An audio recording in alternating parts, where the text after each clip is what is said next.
बात समानता की कर रहे हैं, बात गुलामियों को तोड़ने की कर रहे हैं, तो ये सारी बातें सिर्फ महिलाओं तक ही सीमित क्यों? महिलाओं पे इतनी परंपराएं लाद दी, इतनी रूढ़िवादी परंपराओं में उन्हें जकड़ दिया कि वो अपना दिमाग भी नहीं खोलना चाह रही है। लेकिन जरूरत है उस त्याग, समर्पण, बलिदान की। हम सोचते कि भगत सिंह दूसरे के घर में पैदा हो, हमारे घर में पैदा ना हो। काशीराम दूसरे के घर में पैदा हो, हमारे घर में पैदा ना हो। बाबा साहब दूसरे के घर में पैदा हो, हमारे घर में पैदा ना हो। बहन कुमारी मायावती दूसरे के घर में पैदा हो, हमारे घर में पैदा ना हो। क्योंकि हमें लत क्या है? मलाई खाने की, पका पकाया खाने की। हम संघर्ष करना नहीं जानते, हम कुर्बानी देना नहीं जानते। अपने लिए तो हम अच्छा अच्छा चाहते हैं, लेकिन जब मरने मारने मिटने की बात आती है, त्याग समर्पण की बात आती है, तो हम दूसरों की तरफ देखते हैं।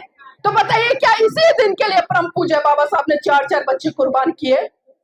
क्या इसी दिन के लिए परम पूज्य बाबा साहब ने मात्र 35 साल में उनकी जो जीवन संगनी थी माता रमाबाई, उन्हें छोड़कर चली गई? क्या इसी दिन के लिए उन्होंने तमाम कुर्बानियां दी कि उन्हीं के समाज से आने वाले लोग लगातार उनका अपमान करें, उन्हें बेइज्जत करें, और जो बातें उन्होंने कही उन बातों को ना माने? 1935 में बाबा साहब अल्लाह की धरती से घोषणा कर रहे हैं कि मैं हिंदू धर्म में पैदा हुआ, ये मेरे बस की बात नहीं थी, लेकिन मैं हिंदू धर्म में मरूंगा नहीं। और ठीक 21 साल बाद नागपुर की पावन धरती पर 14 अक्टूबर सन 1956 को परम पूज्य बाबा साहब लाखों लोगों के साथ में बौद्ध धर्म की दीक्षा लेते हैं।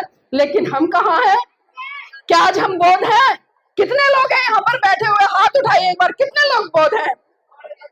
ये देखिए, 2-3 हाथ उठे हैं, इतने सारे सैकड़ों लोग यहाँ पर बैठे हैं। तो क्या हम कह सकते हैं हम बाबा साहब के अनुयायी हैं, या हम बाबा साहब का सम्मान करते हैं? हम लगातार बाबा साहब का अपमान कर रहे हैं, हमने कसम खा रखी है। और वही कारण है कि आए दिन आज आप पिट रहे हैं, छित रहे हैं, कुट रहे हैं। आप देखिए, लगातार हमारी बहन बेटियों के साथ में किस तरह से अत्याचार, शोषण हो रहा है, ये मुझे बताने की जरूरत नहीं है। हाथरस की घटना आप सबके सामने है, उन्नाव की घटना आप सबके सामने है, अभी अयोध्या में जो प्रकरण हुआ बहन बेटियों के साथ में, वो आपके सामने है। मुझे इस पर ज्यादा बोलने की जरूरत नहीं है, लेकिन मैं सिर्फ इतना ही कहूंगी कि अगर सही रूप में अपने महान पुरुषों का सम्मान करते हो, उनको अपना आदर्श मानते हो, या कहते हो कि हम उनके अनुयायी हैं, तो उनकी बातें मानना शुरू कर दो।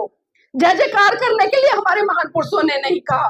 बाबा साहब ने आपको कभी नहीं कहा कि मेरी जय जयकार करो, मेरे नारे लगाओ, मेरे सामने धूप बत्ती जलाओ, फूल चढ़ाओ, मालाएं चढ़ाओ, या फिर आप मोमबत्ती जलाकर जोर जोर से नारे लगाओ कि हम अम्बेडकरवादी हैं, संघर्षों के आदी हैं।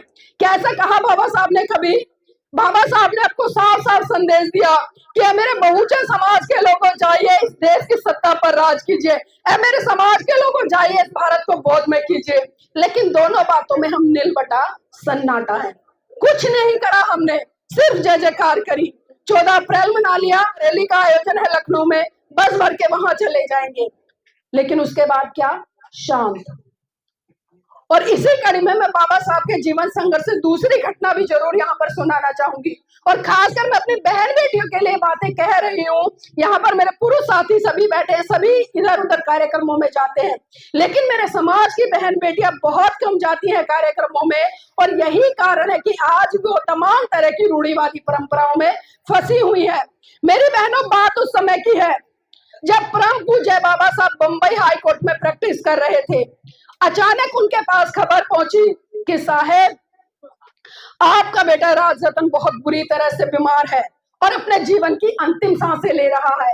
ये बात सुनकर परम पूज्य बाबा साहब तुरंत घर दौड़े आए, और जैसे ही बाबा साहब ने अपने बेटे राजरतन को गोद में उठाया, राजरतन ने बाबा साहब की गोद में ही दम तोड़ दिया। ये मंजर देखकर माता रमाबाई बिलक बिलक कर रोने लगी और साहब का कॉलर पकड़कर कहने लगी कि साहेब बस कीजिए, बस कीजिए साहेब, बस कीजिए। आपकी समाज सेवा के भूत ने एक एक करके मेरा पूरा परिवार उजाड़ दिया, साहेब बस कीजिए। तो बाबा साहब कहते हैं कि रमा, रमा चुप हो जा, रमा चुप हो जा, रमा तू तो रो भी सकती है, लेकिन मेरी तो आंखों के आंसू ही सूख चुके हैं, क्योंकि प्रतिदिन मैं अपने समाज के हजारों बच्चों को मरते हुए देखता हूँ। रमा चुप हो जा।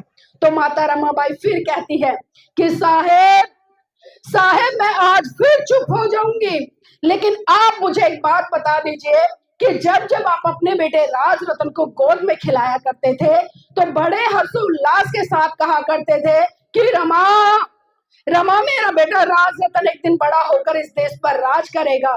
तो साहेब आज राज रतन तो इस दुनिया में रहा नहीं, अब मुझे ये बता दीजिए कि बड़ा होकर अब इस देश पर राज कौन करेगा।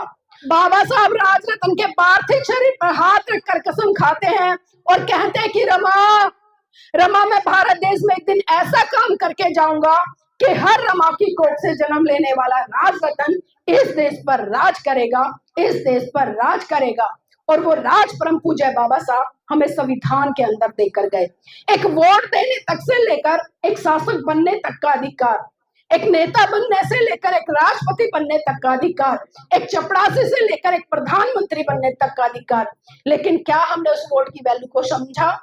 शायद नहीं समझा। और वही कारण है कि हम इतने लंबे समय से आजादी से के बाद सत्ता से बहुत बाहर हैं, कोसों दूर हैं। और ये कमियां किसी और की नहीं है, ये कमियां हमारी हैं। तो मैं सिर्फ इतना ही कहूंगी आप लोगों से कि सही मायने में अगर अपने महान पुरुषों का सम्मान करना है, उनकी बातें मानिए, उनकी बातों पर चलिए, जो जो एक एक बात आपके लिए उन्होंने कही है उस बातों को गाढ़ बांध लीजिए और उसी के अनुसार अपने जीवन को आगे बढ़ाइए। बात उस समय की है जब परम पूज्य बाबा साहब विदेश से पीएचडी की डिग्री लेकर भारत लौटे।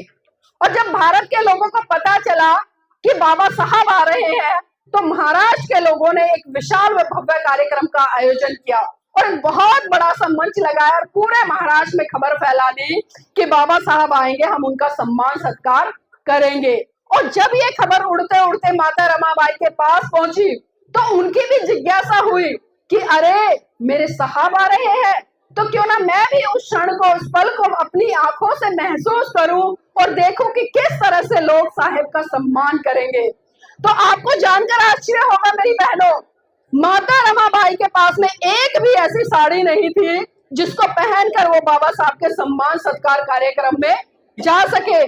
पूरा घर उन्होंने खंगाला, तभी उन्हें याद आया कि एक बार साहू जी महाराज ने बाबा साहब को सम्मान स्वरूप एक पगड़ी भेंट की थी। माता रमाबाई ने ट्रंक में से वो पगड़ी निकाली और अपनी फटी हुई साड़ी पर उस पगड़ी को लपेटकर बाबा साहब के सम्मान सत्कार कार्यक्रम में पहुंच गई। अब एक सवाल है आप सबसे मेरा, जब किसी महिला के पति का सम्मान हो रहा हो तो उस महिला को कहाँ होना चाहिए? मंच पर होना चाहिए। अगर मंच पर भी नहीं है तो कम से कम मंच के सामने जो कुर्सियां बिछी है, पहली लाइन, दूसरी लाइन, तीसरी लाइन, वहां होना चाहिए। लेकिन आपको जानकर आश्चर्य होगा कि माता रमाबाई ना तो मंच पर थी और ना ही मंच के सामने जो कुर्सियां लगी हुई थी, पहली लाइन, दूसरी लाइन, तीसरी लाइन, मतलब दूर दूर तक माता रमाबाई कहीं दिखाई नहीं दे रही थी। बाबा साहब भी मंच से लगातार भाषण दे रहे थे और टकटकी लगाकर भीड़ में निहार रहे थे कि इतना जन सैलाब उमड़ा है, इतने लोग आए हैं, इतनी महिलाएं आई हैं, कहीं तो मुझे मेरी रामू दिखाई दे। लेकिन दूर दूर तक माता रमाबाई कहीं भी बाबा साहब को दिखाई नहीं दी। और जैसे जैसे बाबा साहब आगे बढ़ते गए, भाषण देते गए, तो अचानक से बाबा साहब की नजर भीड़ के पीछे एक पेड़ था और उस पेड़ के पीछे एक महिला चुपके से निहार रही थी, वहां पड़ी। बाबा साहब बिना कुछ कहे समझ गए कि भीड़ के पीछे जो पेड़ है और उस पेड़ के पीछे जो महिला चुपके से निहार रही है वो कोई और नहीं बल्कि वो मेरी रामू है। और वो ये भी समझ गए कि वो मंच के सामने क्यों नहीं आई, वो मंच पर क्यों नहीं आई। आप खुद समझदार है, खुद समझ सकते हैं कि जिस महिला का पति सूट बूट में मंच पर खड़ा हो और वो महिला फटे हालात में हो और वो मंच पर जाए तो पूरा समाज ये हंसेगा, हंसेगा ना। लेकिन बाबा साहब सारी व्यथा समझते थे और जैसे ही बाबा साहब का भाषण खत्म हुआ ना तो बाबा साहब सीधा भीड़ को चीरते हुए माता रमाबाई के पास पहुंचे और माता रमाबाई का हाथ पकड़कर और आंख में आंसू लिए बोले कि रमा, रमा मुझे माफ करना, रमा मुझे माफ करना। रमा ऐसा नहीं है कि मैं तुझे एक से सुंदर एक साड़ी नहीं पहना सकता, रमा ऐसा नहीं है कि मैं तुझे आभूषणों से नहीं ला सकता, रमा ऐसा नहीं है कि मैं तेरा साजो श्रृंगार नहीं कर सकता, लेकिन रमा जितनी जिम्मेदारी मेरी तेरे प्रति है ना उससे कहीं ज्यादा जिम्मेदारी मेरे इस भारत देश की प्रत्येक महिला के प्रति है, जिसको ठीक से शरीर ढकने के लिए वस्त्र भी नहीं मिलता। तो सोचिए मेरी बहनों, जिस माता रमाबाई ने अपने पूरे जीवन संघर्ष में कभी कोई अच्छी कीमती सुंदर साड़ी नहीं पहनी, और उसी माता रमाबाई के त्याग समर्पण बलिदान के कारण आज भारत देश की तमाम महिलाएं और खासकर इस बहुजन समाज की महिलाएं 100 रुपए से लेकर 1-1 लाख रुपए तक की साड़ियां पहन रही हैं। तो मैं नतमस्तक करती हूँ ऐसी माता रमाबाई को, और मैं उम्मीद करती हूँ अपने समाज की तमाम बहन बेटियों से कि जिस दिन उन्होंने माता रमाबाई के जीवन संघर्ष को जीना शुरू कर दिया ना, चाहे वो 10% जीना शुरू करे, जिस दिन आपने एक काम करना शुरू कर दिया ना, तो आज मैं इस गांव में गारंटी के साथ कह रही हूँ और विश्वास के साथ कह रही हूँ कि इस भारत देश में एक नहीं बल्कि हजारों अम्बेडकर पैदा हो जाएंगे।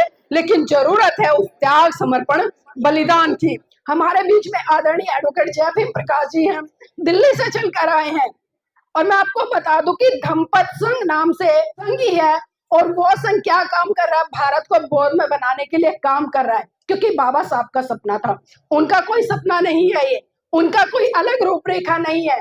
जो रास्ता बाबा साहब ने दिया उसी रास्तों को लेकर आदरणीय वकील साहब चल रहे हैं और उसी पर काम कर रहे हैं। तो अगली कड़ी में मैं आदरणीय वकील साहब को ही आमंत्रित करती हूँ कि वो आए और विस्तार पूर्वक बताएं कि एक मनुष्य के जीवन में जो धर्म है उसका कितना बड़ा महत्व है, और कोई भी व्यक्ति अपने जीवन में अगर सही रूप से धर्म को धारण करता है, आचरण करता है, व्यवहार करता है, तो कैसे एक बहुत बड़ा परिवर्तन लाकर वो अपने जीवन को विकास में की तरफ ले जा सकता है और अपने जीवन का एक बहुत सुंदर व सुशील विकास कर सकता है। आदरणीय एडवोकेट जय भीम प्रकाश जी।